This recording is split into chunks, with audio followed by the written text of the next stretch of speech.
안녕하세요. 대형 멘토 신범철입니다. 오늘 알아볼 기업 인베니아고요. 인베니아에 대한 업황 그리고 현재 주가가 어떻게 흘러가는지 한번 같이 살펴보도록 하겠습니다.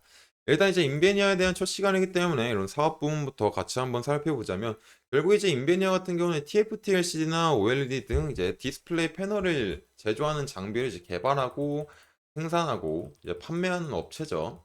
그렇기 때문에 이제 인베니아 같은 경우는 이제 디스플레이 단일 사업부로 이제 구성되어 있다라고 볼 수 있습니다.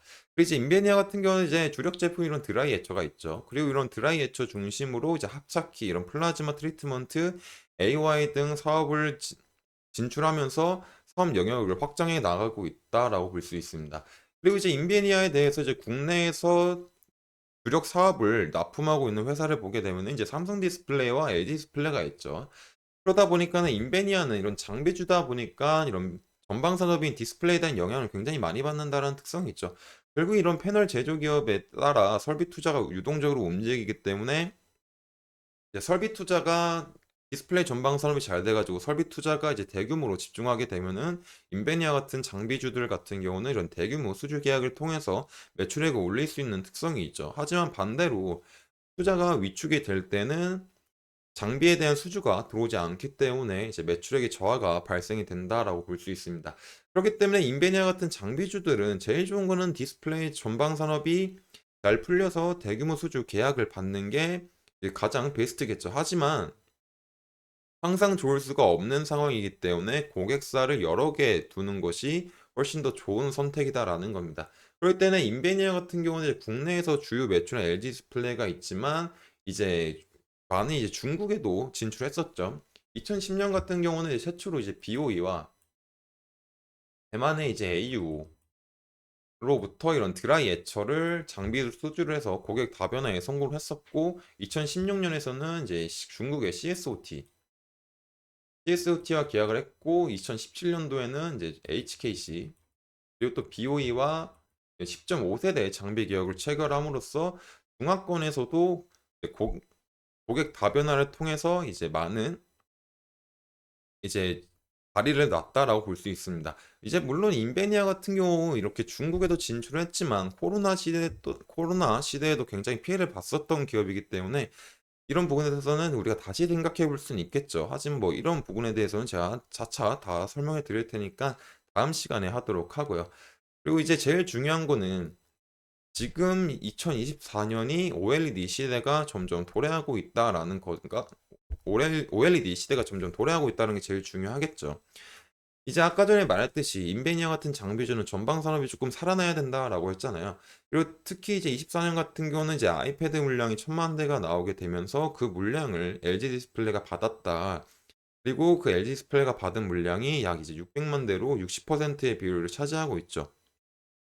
그러다 보니까 LG 디스플레이 같은 경우는 이제 기존 공장에서 OLED 패널을 다 생산하기에 조금 무리가 있고 이 무리한 감을 조금 지우기 위해서 신규적으로 자금을 투자해서 시설 투자에 대한 의지를 현재 보이고 있습니다. 그리고 인베니아 같은 경우는 이제 LG가에 속하기 때문에 LG가에 속하고 LG 디스플레이를 주 고객사로 두고 있기 때문에 LG 디스플레이가 시설 투자를 확장하면서 OLED 시장을 넓혀가게 되면은 이제 인베니아가 같이 수혜를 볼 수 있는 점이 있죠. 그렇기 때문에 이제 앞으로 인베니아를 조금 유심하게 지켜볼 필요가 있다라고 생각을 합니다. 그래서 일단 주가를 먼저 살펴보면은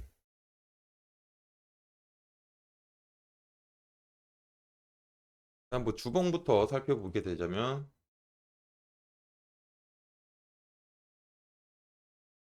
일단 이제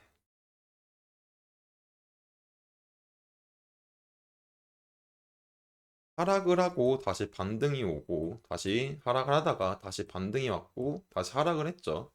그리고 다시 이제 반등이 왔었다라는 겁니다. 그렇기 때문에 어떤 가격적인 범위에서만 보자면 이런 박스권들을 기대해 볼 수 있었었겠죠. 그렇기 때문에 이런 이제 1,400원 부근이지만 뭐 1,352원까지 한번 떨어졌었네요. 하지만 이제 다시 안착을 했었으니까. 그렇기 때문에 이제 인베니아 같은 경우는 이런 흐름을 기대해 볼 수 있었던 상황이지 않았었나라고 볼 수 있을 것 같습니다.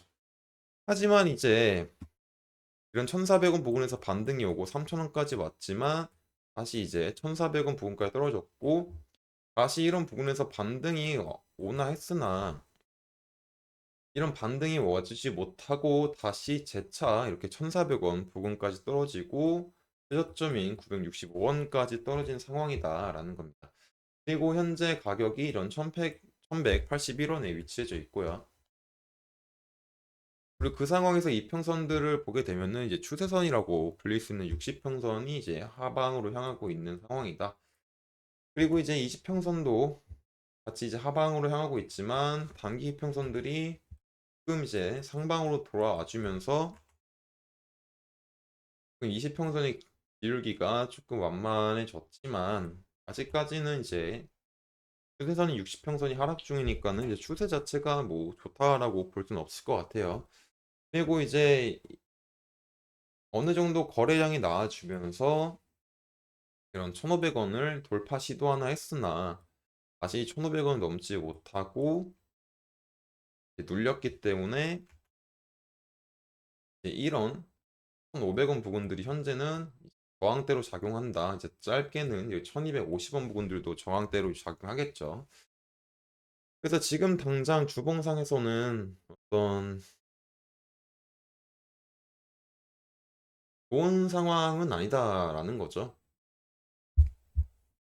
그리고 그 과정에서 이제 일봉을 통해서 조금 더 자세하게 보게 된다면 마찬가지로 이제 일봉에서도 지속적으로 이제 고점인 3,000원 부근에서부터 1,300원 부근까지 떨어졌고 이런 1,300원 부근에서 반등이 왔고 다시 하락하고 반등이 왔지만 2,100원 부근에서부터 다 눌렸다라는 거죠. 눌리고 그 과정에서 이렇게 965원까지 떨어졌다. 그리고 나서 이제 반등이 오고 있는 상황에서 이평선들의 배열이 조금 바뀌기는 했죠. 이렇게 반등이 오게 되면서 이제 단기 이평선들이 상승을 했지만 단기 이평선들이 상승해 주면서 하락하던 60평선의 기울기를 돌렸고 지금 현재 이평선들이 한 곳에 모여 있다 보니까 주봉상에서는 하락 추세였지만 일봉상에서는 이제 특정한 추세 방향이 없다라고 볼 수 현재 단기적으로 봤을 때는 어떤 횡보에 대한 모습을 보일 수 있는 이평선의 흐름이죠. 그렇기 때문에 그 구간에서 현재 박스권으로 볼 수 있는 구간은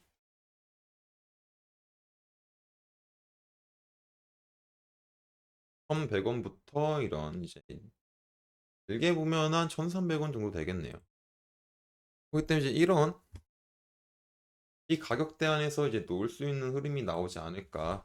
이런 시나리오를 한번 생각해 볼 수 있지 않을까라고 생각을 합니다. 그렇기 때문에 지금 상황에서의 시나리오는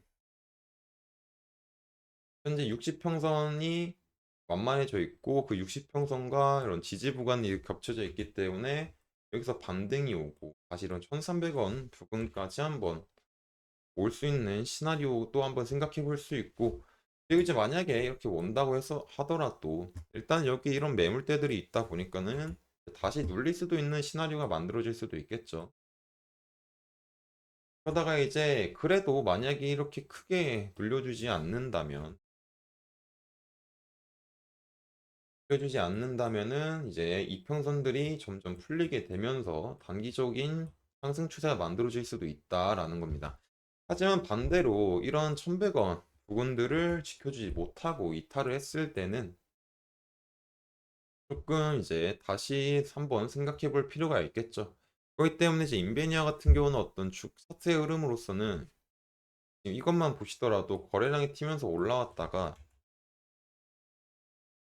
엄청난 많은 거래량으로 눌러버렸기 때문에 조심해야 될 필요도 있겠죠. 일단 단기적으로 단기적으로 어떤 것들을 조금 생각을 해봐야 될 필요가 있겠죠. 그렇기 때문에 인베니아 같은 경우는 현재 그 주가에 대한 상황 조금 지켜보도록 하고 또 현재 주가에 대한 상황은 지켜보는 게 좋을 것 같습니다. 일단 관망하는 게 좋을 것 같고 하지만 이제 인베니아 같은 경우는 앞으로 이제 LG 디스플레이가 OLED 시설에 대한 투자를 할 예정이기 때문에 그런 부분에서 수혜를 볼 수 있는 가능성이 있다. 그렇기 때문에 우리는 이런 가능성이 실질적으로 반영이 될지 안 될지를 같이 봐야 된다라는 거죠. 그렇기 때문에 인베니아에 대한 추가적인 소식이나 이제 주가의 변동성이 있으면 제가 지속적으로 체크해서 확인할 예정이니 제 영상을 시청해 주시면 감사하겠습니다. 이상 대형 멘토 신범철이었습니다.